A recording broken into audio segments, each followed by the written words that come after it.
جو لوگ ایمان لائے اور وطن چھوڑ گئے اور خدا کی راہ میں مال اور جان سے جہاد کرتے رہے، خدا کے ہاں ان کے درجے بہت بڑے ہیں اور وہی مراد کو پہنچنے والے ہیں۔ ان کا پروردگار ان کو اپنی رحمت کی اور خوشنودی کی اور بہشتوں کی خوشخبری دیتا ہے جن میں ان کے لیے نعمت ہائے جاودانی ہے،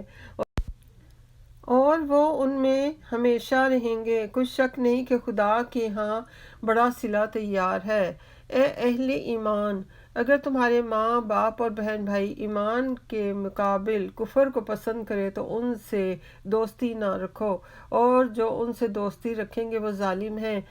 کہہ دو کہ اگر تمہارے باپ اور بیٹے اور بھائی اور عورتیں اور خاندان کے آدمی اور مال جو تم کماتے ہو اور تجارت جس کے بند ہونے سے ڈرتے ہو اور مکانات جن کو پسند کرتے ہو خدا اور اس کے رسول صلی اللہ علیہ وسلم سے اور خدا کی راہ میں جہاد کرنے سے تمہیں زیادہ عزیز ہوں تو ٹھہرے رہو یہاں تک کہ خدا اپنا حکم یعنی کہ عذاب بھیجے، اور خدا نافرمان لوگوں کو ہدایت نہیں دیا کرتا۔ خدا نے بہت سے موقعوں پر تم کو مدد دی ہے، اور جنگ حنین کے دن جب تم کو اپنی جماعت کی کثرت پر غرور تھا تو وہ تمہارے کچھ بھی کام نہ آئی، اور زمین باوجود اتنی بڑی فراخی کہ تم پر تنگ ہو گئی، پھر تم پیٹ پھیر کر پھر گئے۔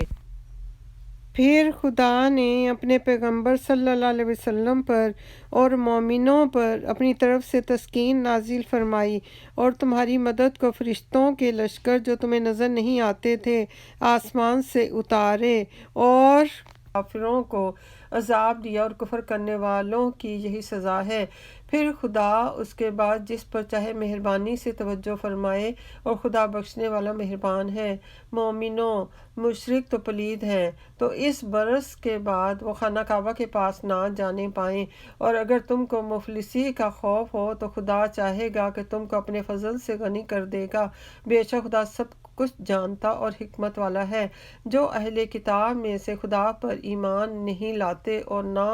روز قیامت پر یقین رکھتے ہیں اور نہ ان چیزوں کا حرام سمجھتے ہیں جو خدا اور اس کے رسول صلی اللہ علیہ وسلم نے حرام کی ہیں، اور نہ دین حق کو قبول کرتے ہیں، ان سے جنگ کرو یہاں تک کہ ذلیل ہو کر اپنے ہاتھ سے جزیہ دیں۔ اور یہود کہتے ہیں کہ عزیر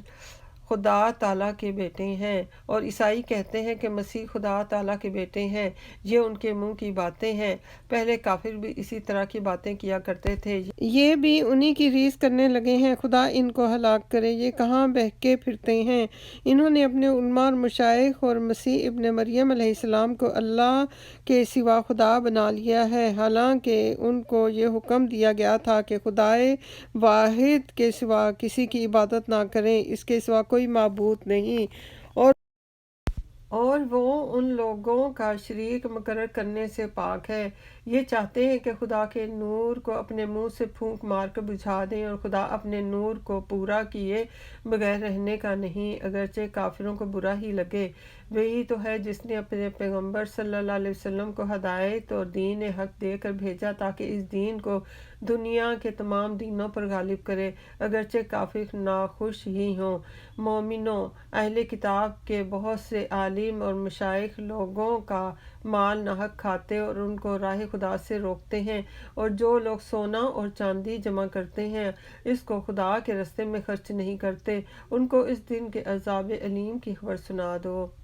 جس دن وہ مال اور دوزخ کی آگ میں خوب گرم کیا جائے گا، پھر اس سے ان بخیلوں کی پیشانیاں اور پہلو اور پیٹھیں داغی جائیں گی، اور کہا جائے گا کہ یہ وہی تو ہے جو تم نے اپنے لیے جمع کیا تھا، سو جو تم جمع کرتے تھے اب اس کا مزہ چکھو۔ خدا کے نزدیک مہینے گنتی میں 12 ہیں، یعنی اس روز سے کہ اس نے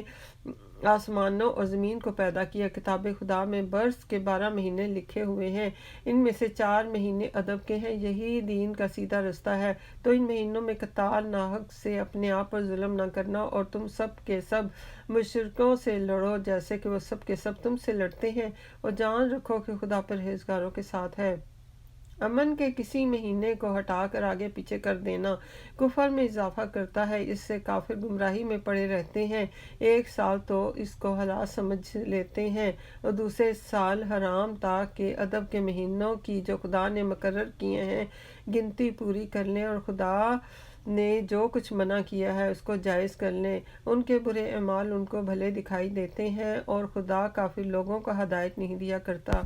مومنو، تمہیں کیا ہوا ہے کہ جب تم سے کہا جاتا ہے کہ خدا کی راہ میں جہاد کے لیے نکلو تو تم کاہلی کے سبب زمین پہ گرے جاتے ہو، یعنی گھروں سے نکلنا ہی نہیں چاہتے؟ کیا تم آخرت کی نعمتوں کو چھوڑ کر دنیا کی زندگی پر خوش ہو بیٹھے ہو؟ دنیا کی زندگی کے فائدے تو آخرت کے مقابل بہت ہی کم ہیں۔ اگر تم نہ نکلو گے تو خدا تم کو بڑی تکلیف کا عذاب دے گا اور تمہاری جگہ اور لوگ پیدا کر دے گا جو خدا کے پورے فرمانبردار ہوں گے، اور تم اس کو کچھ نقصان نہیں پہنچا سکو گے، اور خدا ہر چیز پر قدرت رکھتا ہے۔ اگر تم پیغمبر صلی اللہ علیہ وسلم کی مدد نہ کرو گے تو خدا ان کا مددگار ہے۔ وہ وقت تم کو یاد ہوگا جب ان کافروں نے گھر سے نکال دیا۔ اس وقت دو ہی شخص تھے، جن میں ایک ابو بکر تھے، دوسرے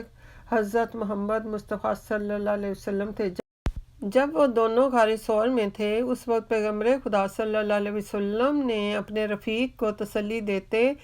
ہوئے کہا کہ غم نہ کرو، خدا ہمارے ساتھ ہے۔ تو خدا نے ان پر تسکین نازل فرمائی اور ان کو ایسے لشکروں سے مدد دی کہ جو تم کو نظر نہیں آتے تھے، اور کافروں کی بات کو پست کر دیا، اور بات تو خدا ہی کی بلند ہے، اور خدا زبردست اور حکمت والا ہے۔ اللہ اکبر۔ ربنا آتنا فی الدنیا حسنۃ وفی الآخرۃ حسنۃ وقنا عذاب النار